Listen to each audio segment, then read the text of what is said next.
Bem-vindas ao nosso evento Dominando a Estética. Provavelmente você é profissional ou futuro profissional estudante aí da área da estética. E nesses vídeos eu quero trazer para vocês um pouquinho de como é a minha visão dentro aí dessas áreas da estética. E nessa aula eu vou trazer um pouquinho sobre a anatomia da epiderme, a fisiologia, e a gente vai falar sobre 3 principais disfunções, que é a acne, a rosácea e o melasma. É algo que com certeza aí na sua rotina profissional você vai encontrar e se deparar com essas disfunções. Então vamos começar falando um pouquinho desse órgão que é considerado um dos órgãos maiores aí do corpo humano. Ele é super importante para nossa sobrevivência, porque ele recobre todos os órgãos internos. Ele nos protege dos agentes nocivos externos, da entrada de micro-organismos, ele regula a temperatura corporal. Então a pele é um órgão extremamente importante e vital para a nossa sobrevivência. A pele ela é dividida em 3 principais partes. Então, a gente tem a camada mais superficial, é a nossa epiderme, que é essa pele no qual a gente vê a olho nu. Aqui embaixo, a gente tem a derme e por último a gente tem o tecido gorduroso, que é a hipoderme. Então, ela é dividida basicamente nessas 3 principais partes. Então, a epiderme mais superficial, a derme intermediária e a hipoderme mais profunda. Além disso, a pele ela tem as terminações nervosas, no qual tudo que a gente sente é através dela. Então, a percepção tátil, a percepção de calor, a percepção de dor. Então, a nossa pele ela tem essa ligação das percepções táteis, né? Esses receptores sensitivos, sensoriais. A pele também tem algumas estruturas anexas a ela, como as unhas, os pelos, cabelo e algumas glândulas, como a glândula sudorípara e a glândula sebácea. Agora eu vou falar sobre 2 células super importantes que ficam na nossa epiderme, mais especificamente na nossa camada basal, que é a camada mais inferior, mais profunda da nossa epiderme. A gente tem essa célula aqui, que a gente chama de Merkel. As células de Merkel, elas são responsáveis por todas as nossas percepções sensitivas.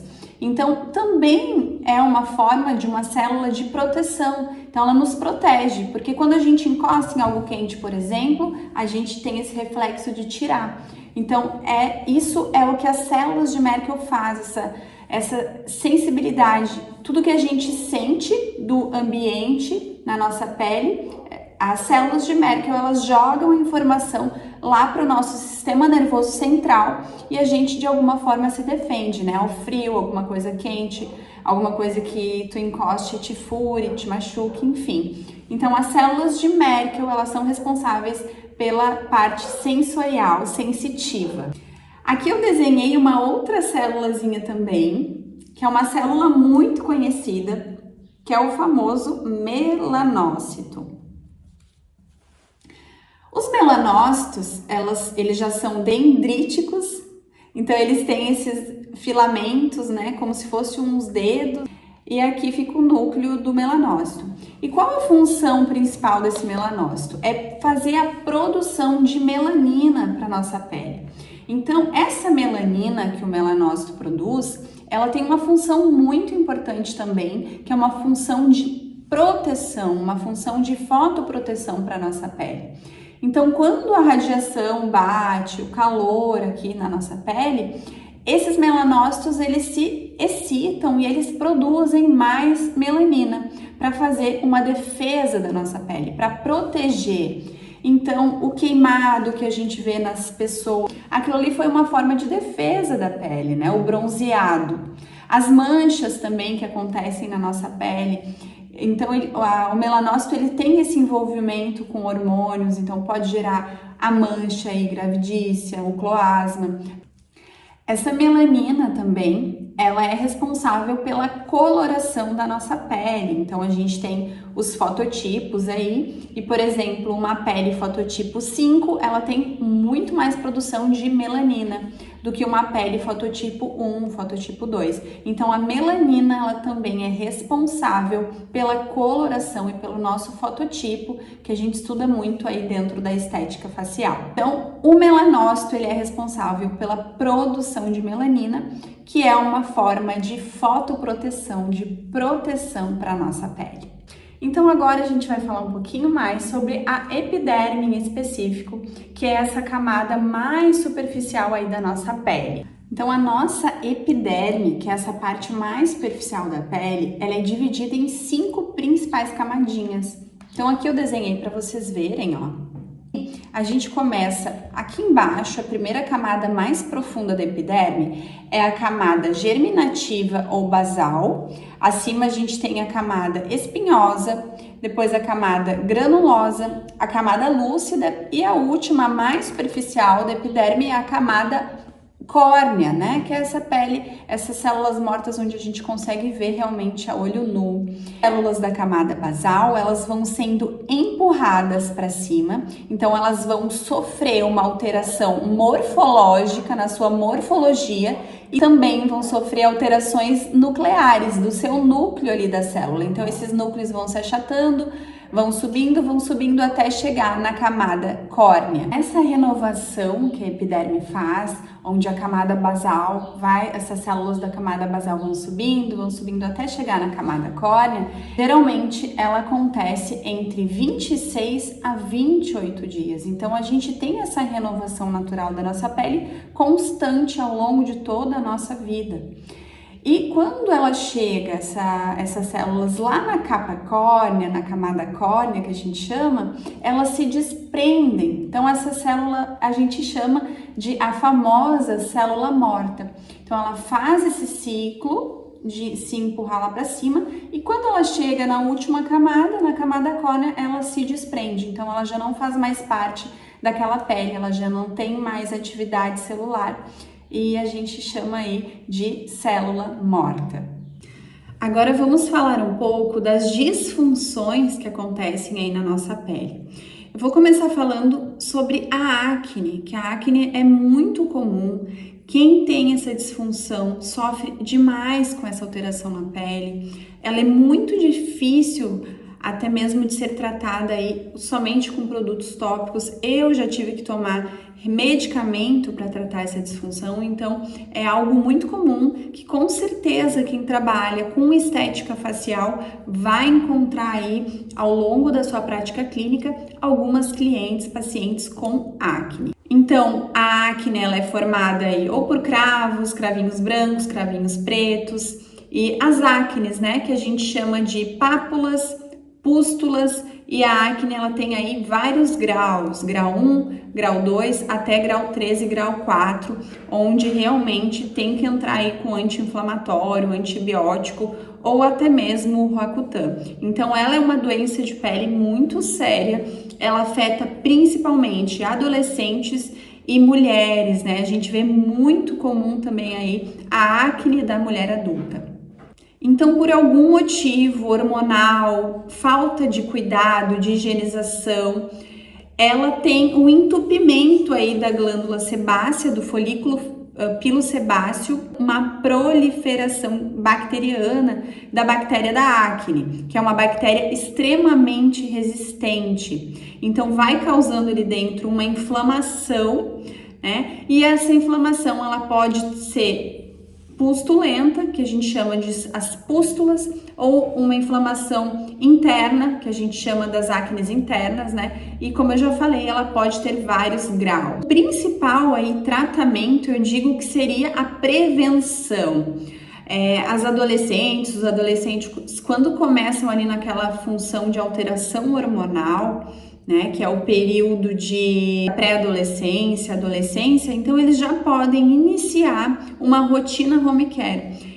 Isso eu acho que é uma das melhores formas de você prevenir a acne, né? Então a gente, como profissional da área da estética facial, a gente precisa entender isso e precisa orientar, prescrever para os nossos pacientes esse cuidado, porque é muito melhor a gente prevenir principalmente a acne, do que depois a gente ter que tratar e entrar com tratamentos aí mais invasivos e até os medicamentos, né? Que realmente aí daí só o dermatologista vai poder tratar e recomendar esse. Outra forma de prevenção é a limpeza de pele profunda, né? Que é um dos procedimentos aí mais realizados. É o meu carro-chefe aí dentro dos meus cursos de limpeza de pele profissional. Então, ela consegue sim prevenir as lesões da acne. Agora vamos falar um pouquinho da rosácea. É uma doença vascular inflamatória crônica. Ela não tem uma causa totalmente definida, mas ela comete mais mulheres e quem tem a pele mais clarinha, um fototipo mais baixo. Então, a característica principal da rosácea é aquela pele extremamente sensível ao frio, ao calor, é uma pele extremamente avermelhada, com vasinhos sanguíneos aparentes, as telangiectasias, que a gente chama. Ela pode ter quadros de remissão, de recidiva, então ela vem, fica numa fase mais crônica, daí suaviza, e ela tem que ser tratada aí com medicamentos vasculares e também produtos de uso tópico. Cuidar também alimentação, bebidas alcoólicas, alimentos com muito tempero, com pimenta. Então, o paciente que sofre com rosácea, ele tem que ter um cuidado muito importante, tanto de uso tópico quanto de exposição ao sol, temperatura muito fria e também alimentação. Então, tem alguns tratamentos de uso oral e tem alguns tratamentos que o paciente vai ter que ter para sempre, como a utilização de FPS, de um filtro solar com FPS alto, ativos hidratantes nessa pele. Tem alguns produtos de uso home care que o paciente ele tem que cuidar, como o sabonete, não é qualquer um que ele pode utilizar, então ele tem que evitar sabonetes aí mais abrasivos, que contenham ácido na formulação, adstringentes que contenham álcool, esfoliante ele tem que cuidar, certos tipos de peelings não são recomendados, alguns tratamentos mais abrasivos como laser. Então é uma pele extremamente delicada de trabalhar, a gente tem que cuidar até mesmo quando a gente realiza a limpeza de pele profunda, a gente tem que cuidar a utilização do vapor, em muitos casos não se deve usar ou diminuir o tempo de utilização. A forma de extração tem que ser muito mais cautelosa e cuidadosa em peles com rosácea. Então, com certeza também aí na sua prática clínica você vai encontrar pacientes e clientes com rosácea. Por isso é importante a gente saber o que é e como avaliar e o que utilizar nessa pele. Agora eu vou falar um pouco sobre o melasma. O melasma para mim é algo que se tornou rotineiro aí na minha prática clínica. Eu me especializei em tratamento de manchas de melasma. É algo que eu me identifico muito e que me traz muito prazer em tratar. Hoje em específico no consultório eu trabalho mais realmente com manchas e melasma, porque eu fui estudando, me aprimorando, e também divulgando isso, e eu tive muitos pacientes e clientes e tenho até hoje nessa disfunção. Então o melasma, ele também não tem uma fisiopatologia definida, então a gente não sabe exatamente por que ele se desenvolve, mas sabemos que ele se desenvolve mais em mulheres, também aí de 25 a 40, 45 anos, e ele é caracterizado por aquelas manchas acastanhadas na pele que acometem mais a região da testa, as maçãs do rosto, o buço também. E ele também, assim como a acne, traz uma alteração emocional muito relevante aí para as mulheres que sofrem com o melasma. Ele pode se desenvolver por vários fatores, então a gente não tem uma causa definida, mas a gente vê os fatores, avalia essa cliente e ver por que talvez ela possa ter desenvolvido melasma. Então ele está interligado com alta exposição solar, sem utilização de filtro solar, gestação, porque a gente tem uma alteração de hormônio muito grande e isso pode ativar os melanócitos e gerar essas manchas. Pode ter predisposição com utilização de hormônios anticoncepcionais orais, com processos inflamatórios na pele, fatores genéticos também, estresse, causas emocionais, aumento do nível de cortisol. Então, são vários fatores, né, que a gente vai avaliando essa cliente, essa paciente, e pode ir observando por que talvez ela desenvolveu aí esse melasma. O melasma, ele pode ser dérmico mais profundo, epidérmico ou misto. E o que eu tenho observado na minha prática clínica é que geralmente ele é misto. A gente tem a utilização da luz de UD, mas ela não é 100% fidedigna, né? Mas o que a gente observa nessa avaliação visual ali na lâmpada de UD é que geralmente 90% a gente observa essa mancha tanto na derme quanto na epiderme, ou seja, um melasma misto. E o melasma, ele é algo bem complexo para a gente estar tratando, né? Então, a gente precisa fazer essa anamnese bem importante da pele da paciente, ver o que ela usa em casa, qual a rotina que ela já tem. Entrar aí, eu gosto muito dessa associação de peelings com home care específicos, com um bom clareador. Eu digo que quem tem melasma é clareador até que a morte o separe. Dois produtos, né? Clareador e filtro solar até que a morte o separe. Então, a paciente que apresenta um melasma, ela vai ter que botar na cabeça, ou você como profissional vai ter que orientar que ela não pode ficar sem o seu clareador e sem o protetor solar. Porque você trata, você consegue melhorar, você consegue clarear, mas se ela fica uma semana, 15 dias ou um mês sem o clareador e o filtro solar, se ela se expõe ao sol, tudo que vocês ganharam durante o tratamento, ela vai perder. Então, o melasma, ele ainda não tem cura, né? Porque a ciência, ela nunca para, mas ela tem sim controle. E com certeza você aí na sua prática clínica vai também se deparar com pacientes com melasma, com clientes com melasma. E para quem faz limpeza de pele, a gente pode aí também fazer uma limpeza de pele clareadora. No meu curso eu trago isso também. E usar ativos clareadores. Então, na limpeza de pele, a gente também consegue melhorar o aspecto dessa pele da nossa paciente com melasma. Então é isso, a nossa aula termina aqui. Eu espero muito que vocês tenham gostado e até a nossa próxima aula. Então a nossa aula 2 vai ser uma mini avaliação facial. Eu vou mostrar na prática como eu realizo as minhas consultas faciais. Então te espero lá. Até semana que vem. Tchau!